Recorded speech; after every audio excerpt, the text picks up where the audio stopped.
नमस्कार। इस वक्त हम लोग तीर्थराज प्रयागराज में हैं और गंगा किनारे गंगा घाट में हैं। महाकुंभ का अवसर है और महाकुंभ के इस अवसर पर तरह तरह के संत, साधु, श्रद्धालु आ रहे हैं और अपने अपने तरीके से जो है आध्यात्म में उसकी चर्चा में जुटे हुए हैं, भगवान की आराधना में जुटे हुए हैं।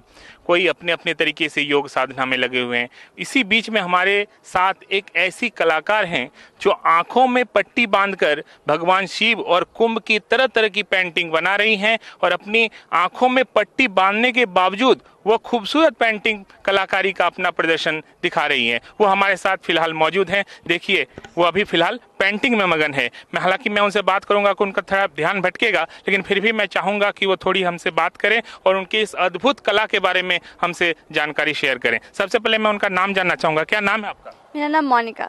और आंखों में आपने ये जो पट्टी बांधी हुई है उसके बावजूद भी ये अद्भुत कलाकारी का प्रदर्शन कर रहे हैं, ये कैसे संभव है? ये मैंने योग से अपनी त्रिनेत्रा शक्तियों को जगाया है, जागरूक किया है और वो मेरी शक्तियाँ जागरी हुई है, जिसकी वजह से मैं आंख बंद करके भी देख पाती हूँ और पेंटिंग कर रही हूँ। और आपने ये पेंटिंग कहाँ से सीखी है?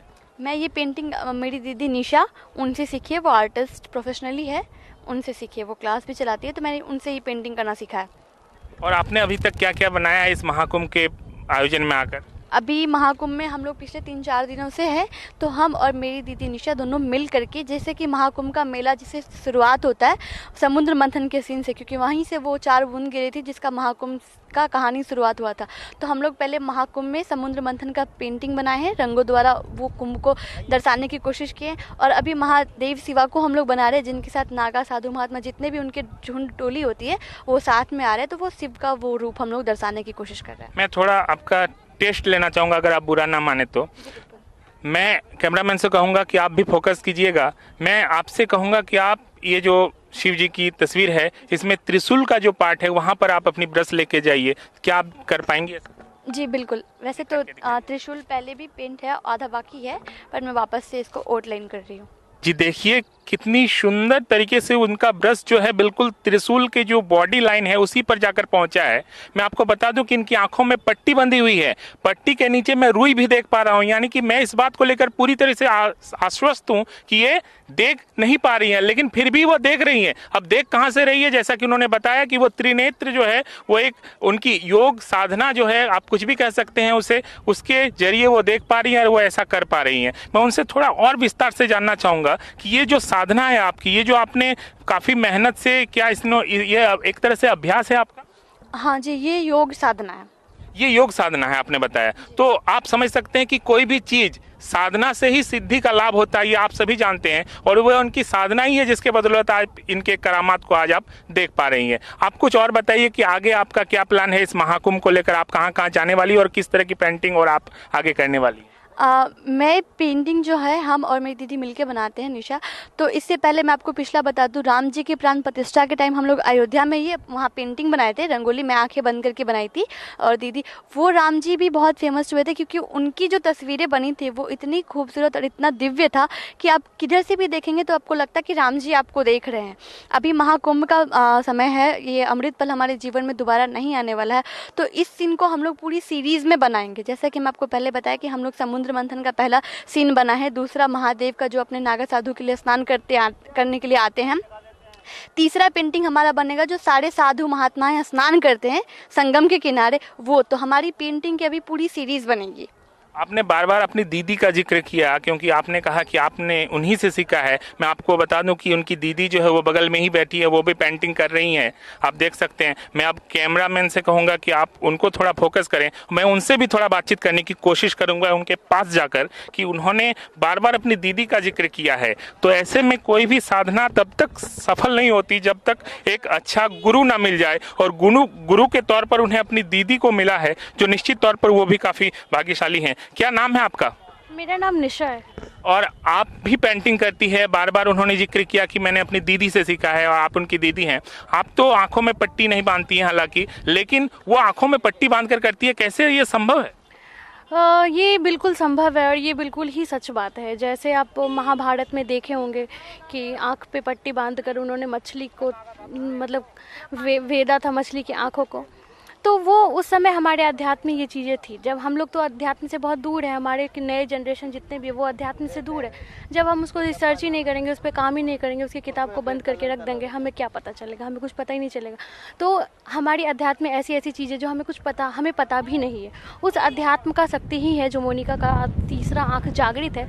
और हम आप सबके समक्ष ये बात को रख पा रहे हैं कि तीसरा आँख होता है, सही में होता है, ये आप सब देख सकते हैं। और मोनिका का तीसरा आँख चूँकि जागृत है, तो फिर वो महाशिव का और भगवान का जो चित्रण है वो अपनी दिव्य दृष्टि से ही करती है। तो आप पूरी तरीके से मानते हैं कि ये एक तरह से साधना है? बिल्कुल साधना तो है ही, पर जो चीज़ हम अपने अध्यात्म से क्यों दूर जा रहे हैं, हम ये पूछना चाहते हैं हम भारतवासियों से।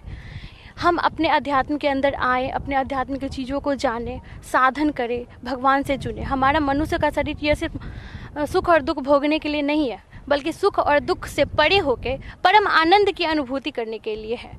क्या हम अपनी परम आनंद की अनुभूति करना छोड़ नहीं दिए हैं? क्या हम अपनी सुख सुविधाओं में परम आनंद की अनुभूति ढूंढते हैं? क्या हमें वहाँ परम आनंद की अनुभूति मिलती है? बिल्कुल नहीं मिलती है। मैं एक आर्टिस्ट हूँ और साधु संत की भव्यता को रंगों में संजोने के लिए यहाँ आई हूँ। और जैसा कि आप मेरी पेंटिंग्स में भी देख सकते हैं कि हम अपनी साधु संत की भव्यता और ओरिजिनलिटी, जो हम आजकल अपनी ओरिजिनलिटी को छोड़ के भागे जा रहे हैं, कहाँ भागे जा रहे हैं, किस चीज़ के लिए भागे? ये आपने क्या बनाया, थोड़ा विस्तार से? देखिए, दो चीज़ें हैं, एक तो है जो सच है और एक है जो एडिटिंग है और फॉल्स है।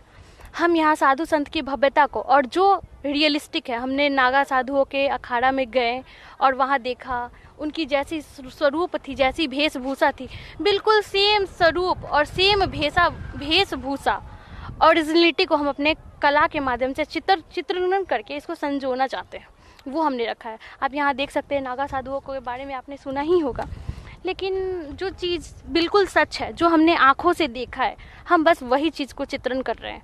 इसलिए चित्रण कर रहे हैं कि इसको संजो के, इनकी अद्भुतता को संजो के पेंटिंग्स के माध्यम से हम रखना चाहते हैं। आप फिलहाल साधना टीवी पर हैं, क्या संदेश आप दर्शकों को देना चाहेंगे? लोगों को यही हम देना चाहेंगे कि आप अपने कल्चर से, अपने अध्यात्म से जुड़िए। और जो आर्ट है वो भी अध्यात्म ही है, वो भी कला है। जब हम कनेक्ट करते हैं अपने आप को पेंटिंग से, तो ये कोई तपस्या से कम की बात नहीं है। हम इन चीज़ों को छोड़ते जा रहे हैं और दौड़ा भागा के ज़िंदगी में घुस रहे हैं और परम आनंद की अनुभूति जो हम जीवन में प्राप्त कर सकते थे, उसको कभी प्राप्त ही नहीं कर पाए। जीवन का उद्देश्य मीनिंगलेस बनता जा रहा है। उस मीनिंगलेस को ना बना के और जीवन को समझे, अध्यात्म की ओर जाए और अपने आप को जाने और प्राप्त करें कि किस उद्देश्य से हमारा शरीर हमने पाया है, क्या हम उसको प्राप्त कर रहे हैं या प्राप्त नहीं कर रहे हैं, या उसको छोड़ते हुए जा रहे हैं। तो फिलहाल इस गंगा घाट से आपने इन दोनों बहनों की कहानी को सुना। निश्चित तौर पर इस महाकुंभ के इस परिसर से अभी कुछ ही दिन हुए हैं महाकुंभ को, कई ऐसे लोग वायरल हो चुके हैं आपके सोशल मीडिया के जरिए जिनको काफ़ी प्रसिद्धि मिली है। अब वक्त है ऐसे दो बहनों को वायरल करने का जिनके अंदर एक अद्भुत सी कला है, अद्भुत सी प्रतिभा है। ऐसे में आपकी और हमारी जिम्मेवारी ये भी है कि कुछ अच्छे प्रतिभा वाले लोगों को वायरल करें। तो आइए इन दोनों को हम सभी मिलकर वायरल करते हैं, उनकी प्रतिभा को पूरे दुनिया, पूरे देश भर में पहुंचाते हैं। बहुत बहुत धन्यवाद साधना टीवी से आप सभी का जुड़े रहने के लिए।